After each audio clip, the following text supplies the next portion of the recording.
Jimmy Butler is going to play this season through for the Miami Heat, and maybe they get a deal done, maybe they don't. Maybe this is his last year with the Heat.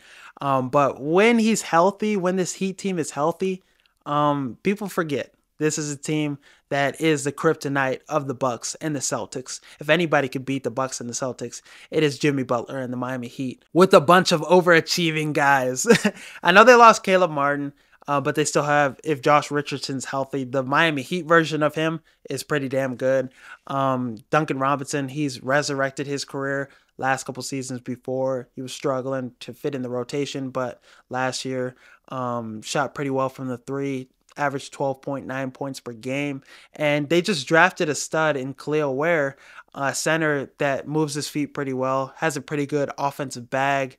In the championship game for the Summer League, he put up 21 points, 10 rebounds. He's 7 feet tall. Imagine, if they put him at the 5 and Bam at the 4, you can unlock Bam's really full potential, allowing him to play at that 4. Offensively, he's going to give you 20 points per game, but defensively, the options, the opportunities are endless with him being able to, be more versatile and not have to just be in the paint the whole time. So I really like that opportunity for him if Khalil Ware can step up and play starting minutes already. This team has some young pieces that could, take another step and turn up their development. Jaime Jaquez, he could look a lot better next year. He looked really good in his rookie season. Typical Miami Heat culture guy. He's going to be starting for them this year. Jovic, I think this is another guy that's young that has potential. He's put up some good performances. He's shown flashes. And then Scary Terry at the point guard position, really like him when he's healthy for them. He had some good games for them, but, health was an issue for him. But yeah, if the Heat are healthy, this is a team that can compete in the Eastern Conference. They're not a regular season team. They're not going to be the 4th or 5th seed in the Eastern Conference. They're going to be in the 7th or 8th seed, and they're going to go against Milwaukee or they're going to go against Boston in the first round, and they're going to beat them if they're fully healthy. He got banged up last, season, last playoffs, and he made sure to let everybody know the Knicks, the Celtics, these teams wouldn't be in the playoffs still if he was healthy. But really excited to see Bam at the 4 and Khalil Ware. I want to see his development, see what he can do this year in his rookie season. I think trading Tyler Hero makes a lot of sense. A guy like Colin Sexton would be pretty easy to grab. Alex Burks off the bench. You need more scoring off the bench. Maybe try to get a Jordan Clarkson as well.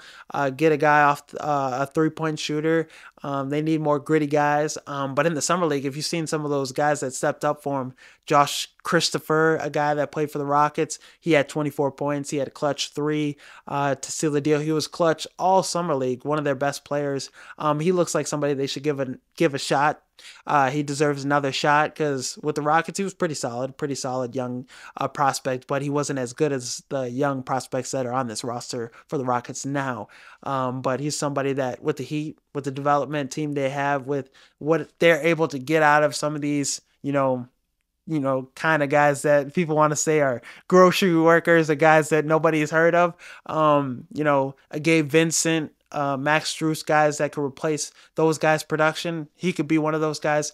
Cole Swider, a guy that, knocked down everything from 3, really good 3-point shooter. That's somebody that could replace Max Strus. And then Williams, number 15 for them. He had a 20-point performance. He had an amazing dunk in Summer League too. So they have a lot of gritty guys that can replace the production of a Caleb Martin, of some of these other gritty guys. So Miami Heat, I don't expect them to miss a beat. If they're healthy in the playoffs and it's them against the Bucks with Doc Rivers and Darvin Ham as the coaches, I'm taking them over the Bucks. I know they just got Gary Trent Jr., and they have a pretty good rotation. People are saying their lineup in their rotation is better than the Knicks and the Sixers, but no, come playoff time, Darvin Ham and Doc Rivers as their coach, they're going to fuck around and have Dame Lillard and Giannis leave Milwaukee, those two coaches. And it's going to be because of a playoff series against Jimmy Butler, Jaime Jaquez, Bam, Khalil Ware, all those monsters and demons that Miami has. Some people thought the NFC North was going to be the worst division in football this season. They thought it was going to be as bad as the NFC South.